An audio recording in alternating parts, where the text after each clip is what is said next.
into power, but they supplied many of Ethiopia's rulers over centuries of imperial rule and might have been expected to sympathize with the Prime Minister's pan-Ethiopian ambitions. But over the last year, they too have been affected by the ethnic tension that in some minds stems from a threat of Oromo hegemony and a breakdown in national security. Incidents in 2019 made things worse.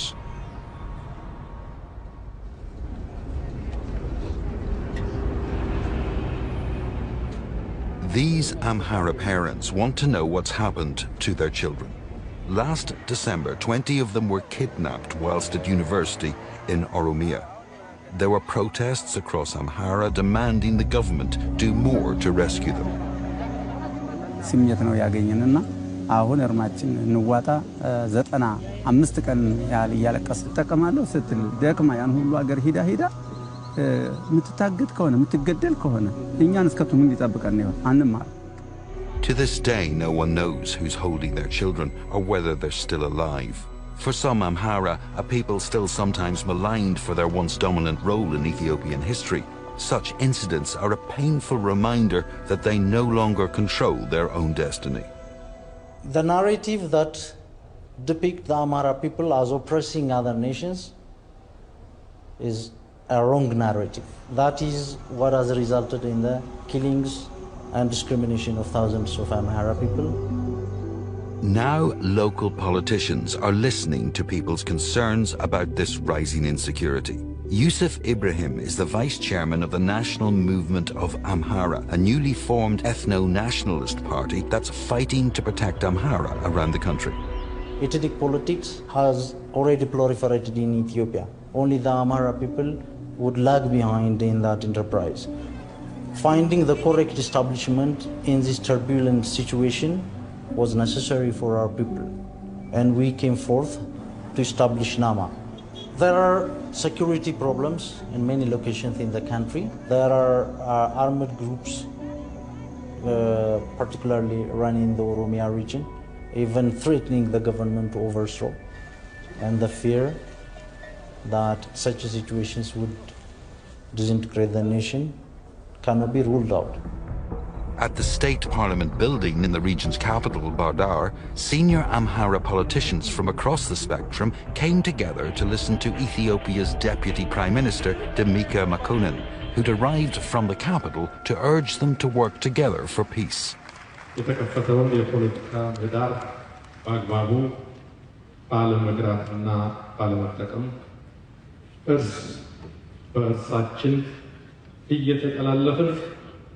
የሌሎች የጥፋት ዓላማ በተግባር ከሚያነግስ አካሄድ አልወጣ በወሳኝ የትግል ምዕራፍ ውስጥ በስሜት መመራት የሚያስከፍለውን ዋጋ በውል እንገነዘባለን. Yusuf Ibrahim from Nama was one of those in attendance. The Amhara groups in the different spectrums are working together. Things are getting improved. This culture should be the baseline for working in a nation.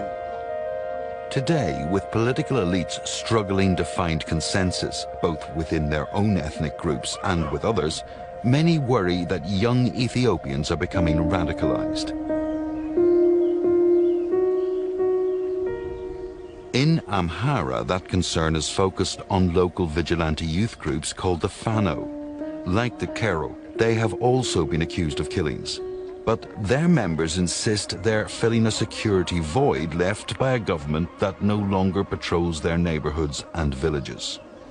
አይ መንግስትም ራሱ ሎ ኤንድ ኦርደር የማምጣት ችሎታውን በዚህ ሰዓት እንትን አላለ መገንባት አልቻለም ብላስ ህዝቡም ደግሞ በመንግስት ላይ ያለው እምነት እየተሸረሸረ ነው ማለት ራሱን ፕሮቴክት የሚያደርግበት መንገድ ይፈልጋል አባቶቻችን እቺን ሀገር ሲያስረክቡ ትልቅ ዋጋ ከፍለው ነው ስለዚህ ተረኞች ነን ብለን እናምናለን ለሀገራችን አንድነት የሚከፈል ዋጋ ቢኖር ተረኞች ነን ብለን የምናምን ህዝቦች ነን ጸረ አማራ የሆነ የፖለቲካ አስተላለፍ አለ ስለዚህ ያን የፖለቲካ አስተላለፍ እና ጸረ አማራ የሆነ አስተሳሰብ ቻሌንጅ ለማድረግ ነው ይሄን አሶሲዬሽን ነው ይሄን እንደ ወጣት ማህበር ተደራጅቶ ለመታገል These young activists believe in a united Ethiopia and see themselves as both the beneficiaries and defenders of Amhara's imperial traditions. The biggest worry here is the divisive rhetoric, they say, is coming from other parts of the country. ያንዳንዱ የአማራ ማህበረሰብ ከደሙም ከልቡም የተቀዳ ኢትዮጵያዊነት አለ። አሁን ላይ ሆነ ስታስቡ የትግራይና የኦሮሚያ ተቋማት ሀገራዊ መንግስት የመገንባት ፍላጎት ያላቸው ይመስላል። ሁሉም ህዝብ የተከባብሮ የሚኖርበት ታላቅ ሀገር